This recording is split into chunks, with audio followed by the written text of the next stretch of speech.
joining me tonight in this holiday special edition of Cooking with Kevin. Today we're going to take some of your family favorites and tweak them just a little bit to put a new spin on what it is to get together on the holidays. So we're going to take a green bean casserole and we're going to go away from the normal soup-based casserole and actually make a sauce from scratch. And then we're going to do candied yams that are seasoned with a little bit of cinnamon, have some dried prunes in them, and brown sugar for sweetness. Alright, so let's jump right in here. So we got 2 tablespoons of butter that we're going to start, and we're going to melt it just as is. Once it's melted, then we're going to add 2 tablespoons of flour and mix it until smooth.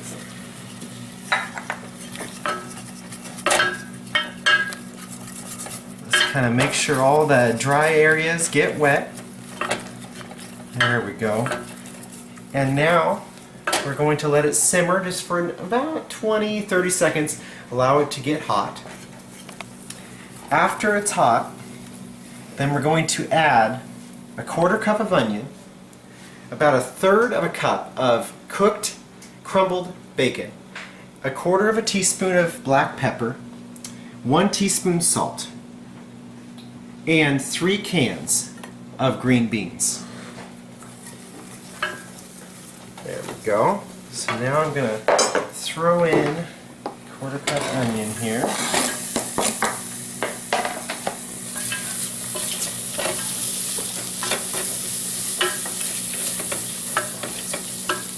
Mix that around. I'll throw the bacon in. And then we're going to also throw 1 cup of sour cream. This is the sauce base.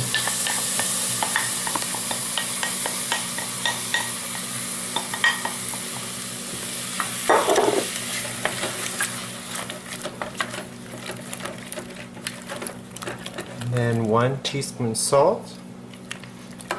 And 1/4 teaspoon of black pepper.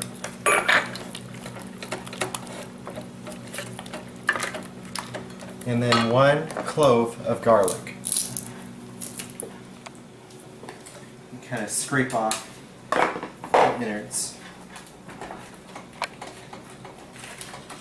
Alright, now this is the sauce that we're going to drain. You'll open these up and drain the liquid into the sink. That is very important because it will make it very soupy and add a different flavor if you leave the green bean juices in there. So we'll go ahead and throw them in here.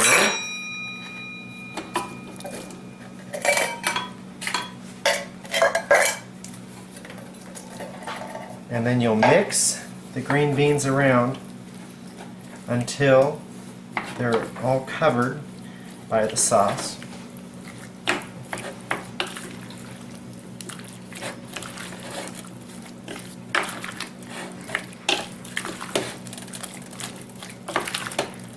Once it's evenly coated over all the green beans, then we're going to transfer them to a 2.5 quart casserole dish.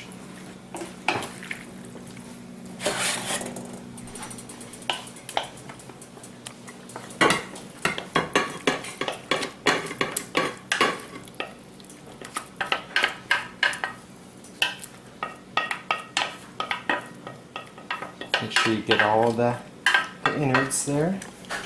Go. And just kind of evenly press it into the dish. Alright, and then as the final touch, what you're going to do is you're going to do 1 cup cheddar cheese,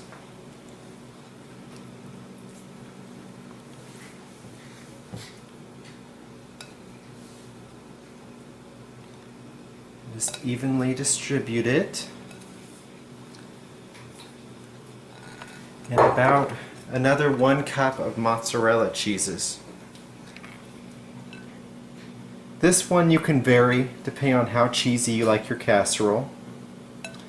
If you feel that it's just enough just to sprinkle a little on top, then go for it. I personally like a lot of cheese.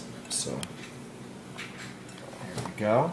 And then we're going to do about 2/3 of a cup of French fried onions. I prefer the name brand French's, but you can get it in other brands and it will most likely result in the same. And you're going to put these right on the top.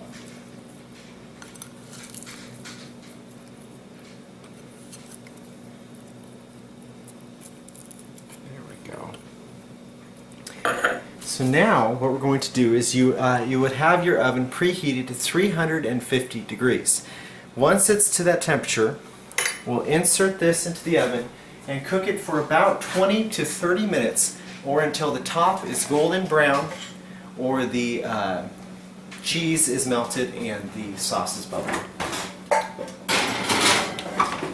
So now we'll send it on to a break over to Tim, who's going to talk about the green bean casserole and the history of it and just some fun facts. Tim, what do you got for us?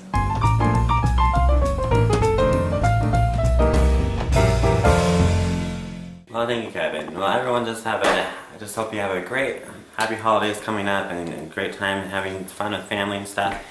But I'm just going to give you some quick tidbits of green beans and just a little bit of my own personal experience making a famous green bean dish. So, green beans originally are from Peru, and they are a great source of vitamin A. So they're also known as string beans and snap beans. And they're very delicious. They have great vitamins and minerals for you. So, green beans usually go well with any meal you serve. Alright, and so they're just another quick little tidbit for if you want, watching your calories. Green beans are really low in calories, and they're just great to have. Alright, so green bean casserole is always a great favorite at the Thanksgiving or Christmas dinner meal. Such a traditional family favorite, probably all the way back, probably from the 1950s or there. It's always a family dish that's always on the table, as you see on great family sitcoms. Another great thing that I like about it is it's so simple to make that anyone can follow. It's on the back of a Campbell's cream and mushroom soup can, and I hope you all enjoy Kevin's recipe, his take on the green bean casserole, and as I'm sure I will have the opportunity to taste his coming up this holiday season. And I just hope that everyone has a great one and have a great, fantastic holidays, and we'll see you in the new year. Thank you, Tim. So now we're going to move on to candied yams. So this one is rather easy, but everyone will think that you spent hours working on it. So what I did was I trust Princella sweet potatoes. They tend to have the best flavor. They're tender already, so it cuts the baking time practically in half. So what we're going to do is that you're going to drain those and put them into a normal square casserole dish. So then we're going to take about 1/4 of a cup of butter and cut it into pieces and distribute it over the top.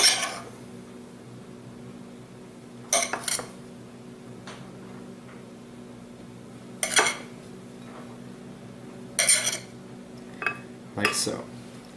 Then we're going to take a 1/2 cup of brown sugar. You can do light or dark. In this instance I'm using light. And you'll sprinkle it over the top.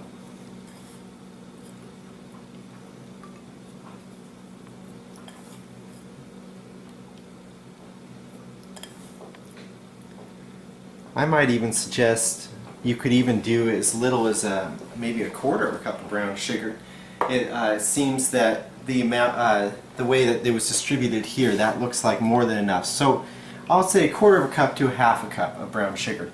And then we're going to do about 1/3 of a cup of dried pitted prunes. These add a delectable sweetness to the bite, and the juices penetrate down into the sweet potato. So just kind of dot them over the top. There we go. Then we're going to do about 1.5 cups of mini marshmallows.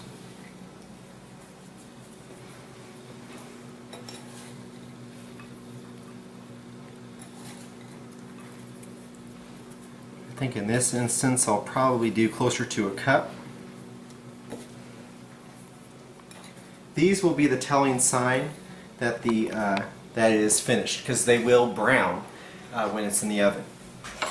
And then we're going to sprinkle about 1/4 teaspoon of cinnamon.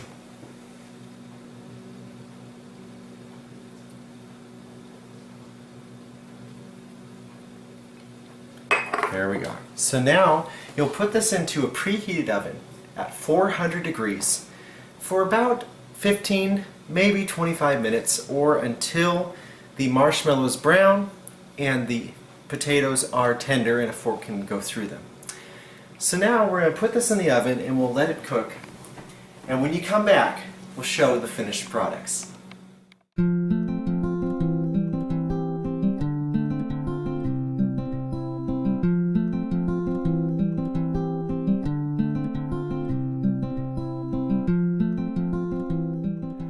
So now we're going to look at the finished products. Alright, so we have the candied yams, and you'll notice how they started to brown and there's bubbling of juices in the base there. And then the green bean casserole. The cheese is completely melted and it started bubbling up on the sides as well. Alright, so as always, this can be served with chicken, turkey, ham, whatever you like. In this instance, I'm doing chicken. And so we'll put a little bit of chicken on here. I did rotisserie. And then we'll scoop up some of this guy. I want to get all the goodies.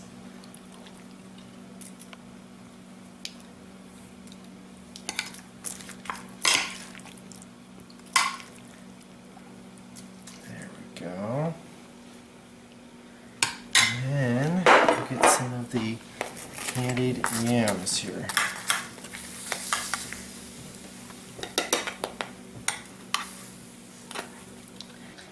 And an option you can do for the candied yams is you can put slivered almonds on there, as well as cracked fresh pepper. You can do that for a little added seasoning to the yams. And so next we're going to go to dessert.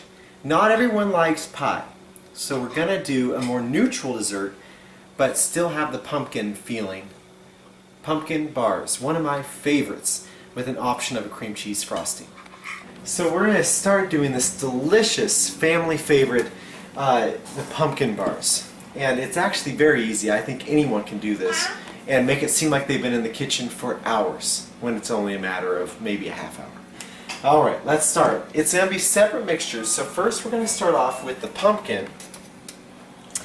And the pumpkin will be added with the sugar, the oil, and the eggs. So what I'm using is canned organic pumpkin, but you can also use the traditional Libby's pumpkin that you get at the grocery stores as well. And make sure it's a pureed form like this instead of in chunks. Alright. So once I have that, then I'm going to add 1 cup of oil. Okay, get the excess in there. And then I'm going to add a cup and 2/3, 1 2/3 cup sugar. And then I'm going to add 4 eggs. And once all these have been mixed together, then we're going to blend it until it's a smooth mixture and with no lumps whatsoever. Alright, so we'll get this going here. And while I have that mixing, we're going to move to the flour mixture. So you'll take the 2 cups flour and you'll add 1 teaspoon baking soda, 2 teaspoons baking powder, 1 teaspoon salt, 2 1/4 teaspoons cinnamon,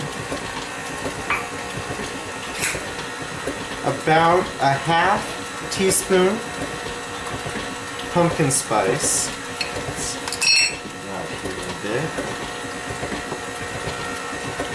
And then we're going to do a dash of nutmeg. Nutmeg is such a flavorful spice that you don't need much. It just needs a little to add a little bit of a zing to it. Alright, so now that we have all this done, we're going to mix it together until it's well sifted. So now, once I get it all well blended, we're going to add this mixture to the pumpkin. Alright, you'll notice how it's a smooth orange texture. That is perfect. Alright, so now we're going to add this mixture here. There we go. And now we'll blend that slowly until it starts to thicken up and become a wholesome batter. I like to blend it a little bit even after it solidifies to smooth it out.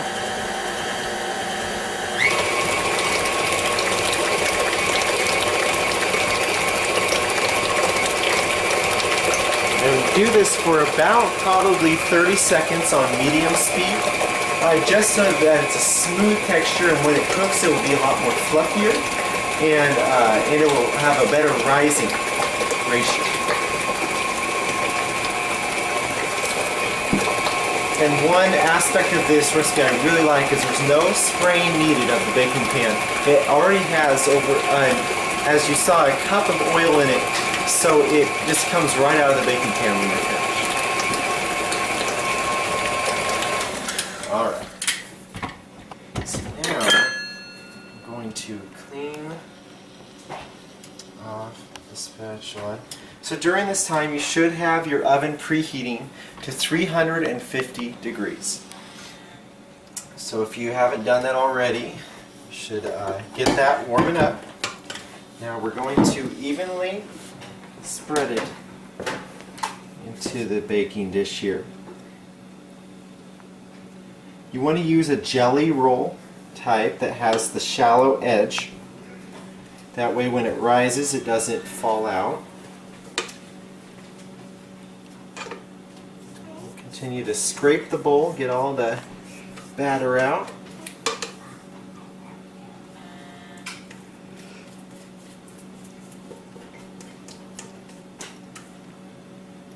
These bars are so good that you can actually serve them without any frosting. But I am going to serve them later with a cream cheese frosting that you'll be able to find on the website under the recipes. If you scroll down for this week, it's a super easy cream cheese frosting, yet it tastes delicious. So just kind of evenly spread it out so that when it rises, there aren't some that are thinner than others. And so then we'll kind of just make sure it's evenly distributed to all the edges. Go.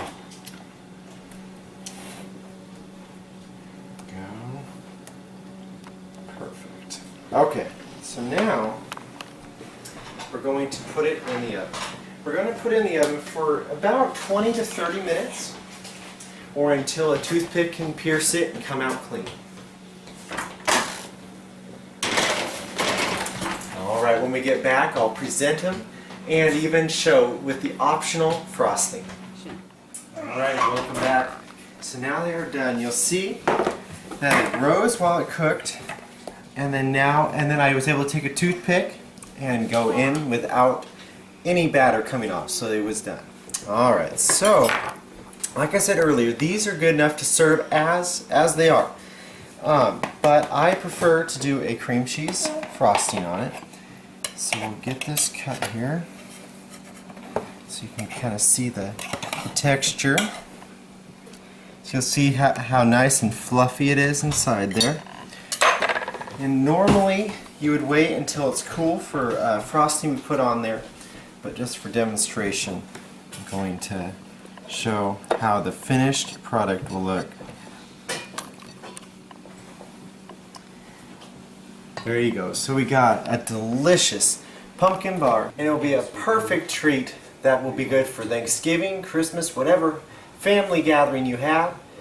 And I hope that you try it out, and in place of pie maybe. And I'll see you next week, and keep cooking with Kevin.